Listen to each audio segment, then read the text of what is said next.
நற்றுணை ஆவது நமசிவாயவே. 23/4/2024 செவ்வாய்க்கிழமை சித்திரை மாதம் சித்திரா பௌர்ணமியிலே திரு அண்ணாமலையாரை தரிசனம் செய்கிறோம்.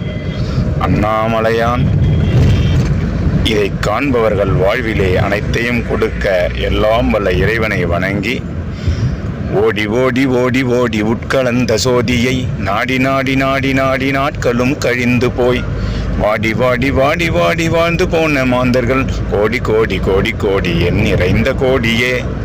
என்னிலே இருந்த ஒன்றை யான் அறிந்ததில்லையே, என்னிலே இருந்த ஒன்றை யான் அறிந்து கொண்ட பின் என்னிலே இருந்த ஒன்றை யாவர் காண வல்லரோ, என்னிலே இருந்திருந்து யானும் கண்டு கொண்டனே. ஓம் நம சிவாய ஓம் ஓம் நம சிவாய ஓம் நம சிவாய ஓம் ஓம் நம சிவாய ஓம்